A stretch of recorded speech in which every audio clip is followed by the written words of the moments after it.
সংস্কারগুলো না, আমি আমি সব জায়গাতেই বলি যে সংস্কার নিয়ে আমরা প্রশ্নই করেন না। এগুলি অ্যাবসলুটলি এগুলি মিনিংলেস। এগুলি যা যে যে বডিটা ইলেক্টেড হবে, নেক্সট গভর্নমেন্ট ফর্ম করবে, তারা ডিসাইড করবে যে দেশ কিভাবে চলবে। আপনি এখানে চার্টার কত চার্টার হয়েছে না আমাদের? এরশাদের পতনের পরে চার্টার হনে 3 জোটের রূপরেখা হয়েছে কি না? কোনটা মানা হয়েছে? শুধুমাত্র প্রেসিডেন্সিয়াল পদ্ধতি থেকে পার্লামেন্টারি সিস্টেমে গেছে, এইটা শুধু মানা হয়েছে। 3 জোটের রূপরেখার আর কি মানা হয়েছে আপনি বলেন? এই যে 3 জোটের রূপরেখা করলাম এরশাদ পতনের সময়, লাভ হয়েছে কিছু? লাভ হয় নাই। তাইলে আপনি যে এখন এই যে ঐকমত্য করতেছেন, হ্যাঁ, আপনি বোধহয় শুনছেন না। না, আমি শুনছি, আপনার লেখাটা আমি লিখছি। হ্যাঁ, আপনি যে একটা কনসেনসাস ডেভেলপ করতে চাচ্ছেন, দুই টার্ম না 3 টার্ম না ব্রেক দিয়ে 3 টার্ম না, এই যে করতেছেন না, আপনি কনস্টিটিউশন যে করবেন ওখানে কি আপনি অ্যামেন্ডমেন্টের প্রভিশন রাখবেন না? রাখবেন তো? নাকি এটা দুষ্পরিবর্তনীয় কনস্টিটিউশন হবে? না, এই বিষয়ে দুদলই একমত যে এই জায়গায় হচ্ছে 69 অনুচ্ছেদ কাজ করবে না। করবে না। না, 70 অনুচ্ছেদ পড়ছে। আপনি যদি কনস্টিটিউশনকে যদি সুপরিবর্তনীয় করেন তাহলে অ্যামেন্ডমেন্টের প্রভিশন থাকবে।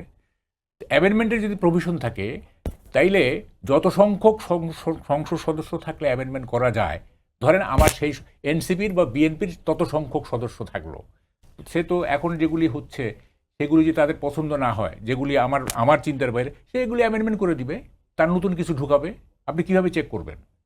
How will you check it? আমার যদি অ্যামেন্ডমেন্ট করার মতো সংসদ সদস্য থাকে, তাইলে এখন এই যে শ্রম দিচ্ছি, এই যে চিন্তা করছি, এই যে নানা ধরনের তৎপরতা, হ্যাঁ, এগুলো মাচ অ্যাড ফর নাথিং। আপনি করবেন কি?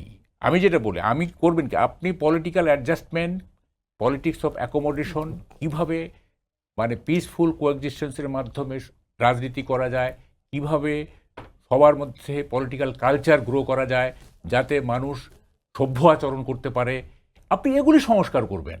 আর বড় জোর আপনি কি করবেন? নির্বাচনটা যাতে ফেয়ার হয়, যাতে প্রপারলি একটা পাবলিক রিপ্রেজেন্টেটিভ ক্ষমতা নিতে পারে, সেই জন্য নির্বাচন সংক্রান্ত যে সমস্ত সংস্কার দরকার, ধরেন যে ওই নির্বাচন কমিশন, আরপিও, এই যেগুলো আছে, হ্যাঁ, সেগুলি আপনি সংস্কার করেন যাতে ইলেকটেড বডিটা আপনার ফেয়ার এবং মানে কি বলে গ্রহণযোগ্য হয়। আপনার এইসব সংস্কারের তো কোনো লাভ নাই, এগুলি তো 1 পয়সা মূল্য নাই।